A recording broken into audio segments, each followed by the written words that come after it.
On the morning of August 27, 2018, at the intersection of Lorong 31 Geylang and Sims Avenue, the heart of one of Singapore's busiest and most complex red light districts, police found a 62-year-old man lying motionless inside a car parked along the roadside. He was rushed to the hospital, but was later pronounced dead. The man was soon identified as Chua Tiong Tiong, better known as Ash Long San, the kingpin of a multi-million-dollar illegal moneylending empire that had once shaken the Singapore police force with a network of police bribery in the 1990s. Although police classified the case as an unnatural death pending investigation, early medical examinations indicated that the cause of death was most likely a sudden heart attack. The death of Chua Tiong Tiong did more than close the final chapter on the life of a notorious underworld figure. It also reopened the files of a landmark investigation into the corruption of power, sophisticated bribery tactics, and the national justice system's effort to protect the integrity of the police force.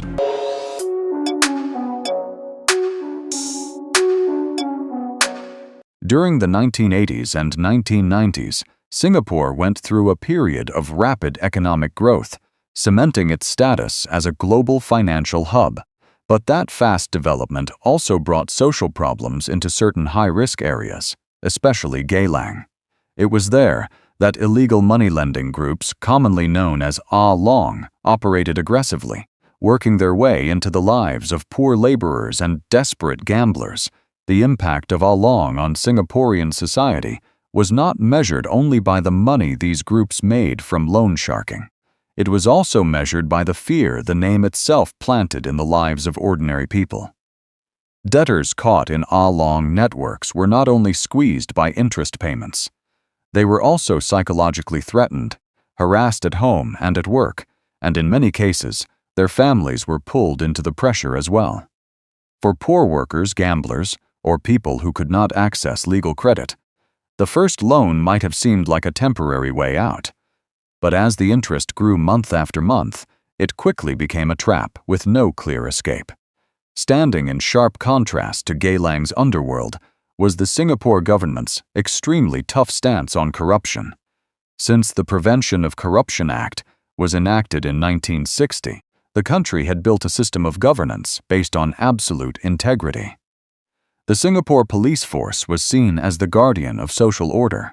Therefore, any corruption within the force was viewed as a serious threat to public trust in law enforcement. Sentences for police officers who accepted bribes were always set at a maximum deterrent level to protect the foundations of justice. Chua Tiong Tiong was born in 1956. He began engaging in illegal moneylending in 1980 in the Geylang area. Through ruthless methods and a sharp organizational mind, Chua's network quickly expanded across the island, charging debtors monthly interest rates, ranging from 5% to 20%. At the height of his operation, he had around 40 men working under him and nearly 1,000 debtors under his control, running an illegal moneylending operation worth about $10 million. In 1990, under growing pressure from law enforcement, Chua claimed he was leaving the underworld behind to move into legitimate business, running a karaoke lounge and a coffee shop. According to him, the reason he gave up such a profitable but illegal business was that the law was catching up with him. He had already been fined several times for illegal moneylending, and he no longer wanted to continue because he feared being arrested and sent to prison. However, investigators later determined that these were merely sophisticated financial fronts. By the late 1990s, the name Ah Long San was still known to police as a loan shark operating on an island-wide scale. The illegal moneylending brand known as Ah Long San continued to operate powerfully throughout that period, with estimated revenue reaching as much as 500,000 Singapore dollars a month. Chua had a long criminal record spanning 3 decades, including offenses related to illegal moneylending, disorderly conduct, and using force to obstruct a public servant. To protect his empire, Chua did not rely only on straightforward, transactional bribes. Instead, he used a long-term strategy of grooming police officers. He actively approached young officers or those facing financial difficulties, paid for tuition, offered interest-free personal loans, and frequently invited them to enjoy free entertainment at the Lido Palace nightclub, located inside the Concord Hotel, turning them into people who felt personally indebted to him. Chua Tiong Tiong's grooming strategy allowed him to build a sophisticated network of insiders within the police force, involving at least 9 officers from different units. These officers provided confidential information about raids, interfered with investigations, and protected Chua's associates. Among the most notable officers was Acting Inspector Lim Po T from the Violent Crime Squad of the Jurong Police Division. Beginning in 1996, Chua treated him multiple times at the Lido Palace nightclub, covering the full cost of hostesses, drinks, and entertainment. In return, Lim abused his authority by releasing Li Hui Liang, one of Chua's associates, from custody. He also pulled subordinate officers into the scheme, gathering information on illegal money-lending cases and reporting it back to Chua, either to keep Chua's debtors from being harassed or to help his men escape. Assistant Superintendent of Police Hassan bin Ahmad from the Jurong Police Division was another example. Chua supported him with 20,000 Singapore dollars in 1995 so he could go to England to study law at the University of Buckingham after failing his exams in Singapore. Hassan also received several additional payments totaling 8,000 Singapore dollars during his training and later service. Hassan used his connections within the police force to ask about the arrest of Chua's younger brother during an illegal money-lending raid. In another case involving Peter Ng, he asked an investigator to treat N better and was even present during the questioning. Probationary Inspector William Fong Sir Ju from the Ang Mo Kio Police Division received envelopes containing 100 Singapore dollars and 250 Singapore dollars delivered to his family mailbox by Chua's driver during the 1998 World Cup. The payments were disguised as insurance money and betting winnings. He repeatedly called officers at the scene to ask about the June 15, 1998 raid in Geylang, and carried out police database checks to verify immigration-related information at Chua's request. For a long time, the Corrupt Practices Investigation Bureau, or CPIB, faced major difficulties gathering evidence against Chua Tiong Tiong. His network of police insiders repeatedly warned him about investigations, while victims of the illegal money-lending system remained completely silent out of fear for their own lives and the safety of their families. The turning point in the investigation came when CPIB investigators shifted their focus toward the people closest to Chua, specifically Lim Hock Gi, known as Ah Ji, Chua's personal driver and trusted aide.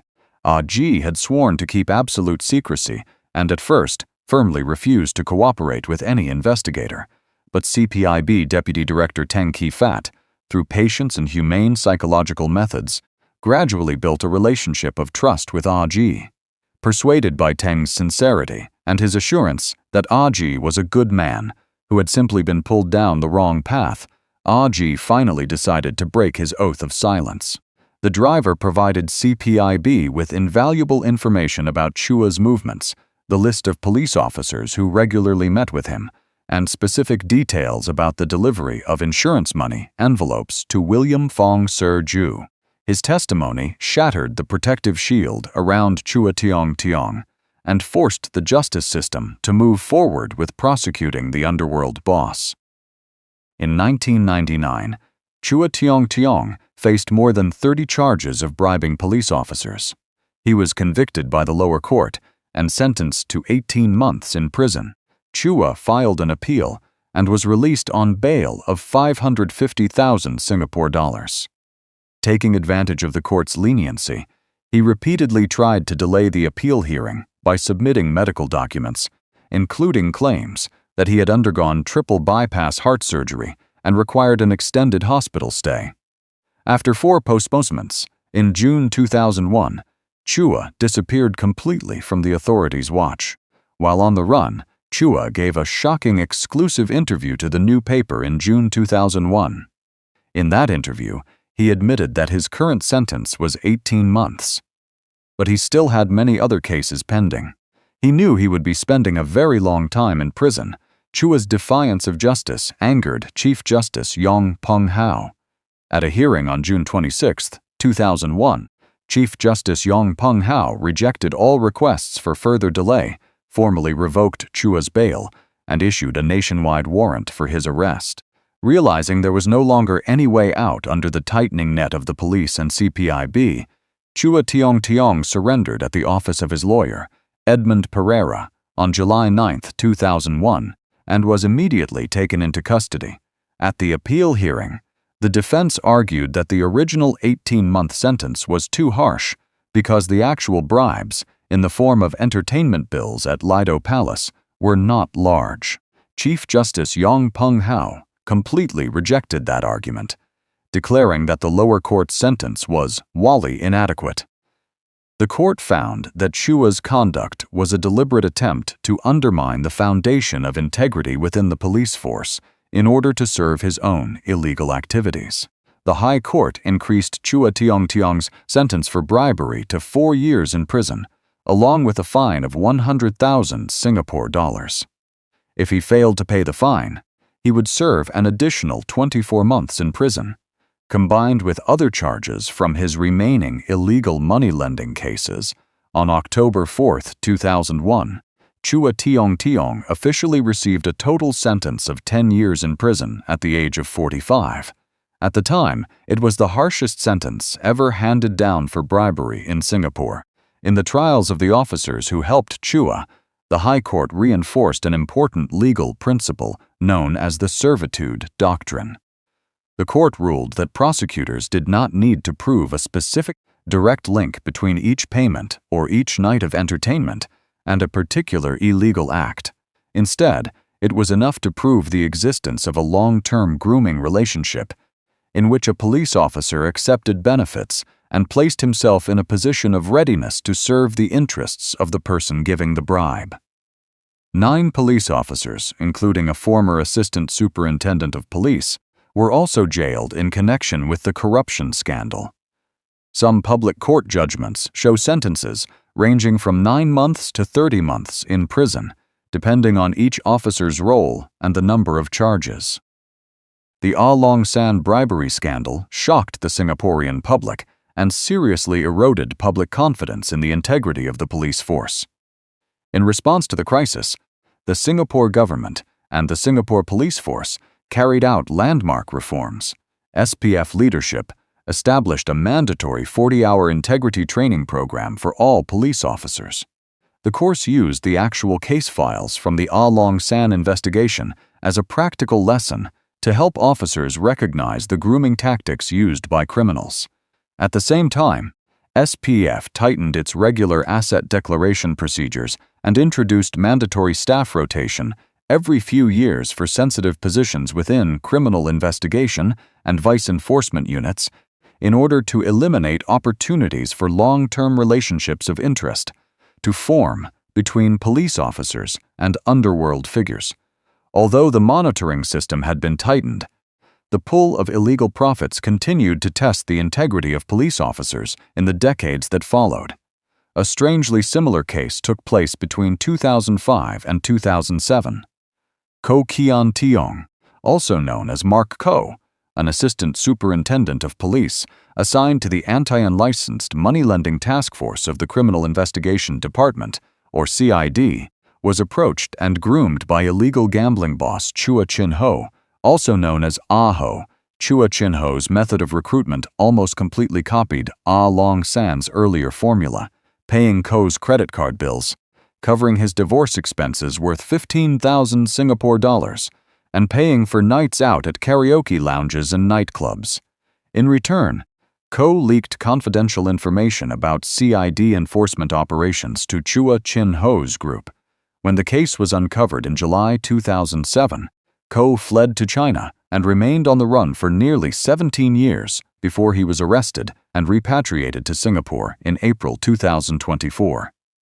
On May 26, 2025, He was sentenced to 9 years in prison. The repetition of this criminal pattern shows that organized gangs will always look for ways to infiltrate and compromise law enforcement agencies. Chua Tiong Tiong's lonely death in Geylang in 2018, together with the long-delayed punishment of corrupt officers like Chua Tiong in 2025, stand as clear reminders of Singapore's relentless effort to protect the integrity of its national governance system. The history of the Ah Long San investigation left behind deep lessons about the need to remain alert to non-cash bribery tactics, shaping the strict standards of public service ethics that Singapore continues to maintain today.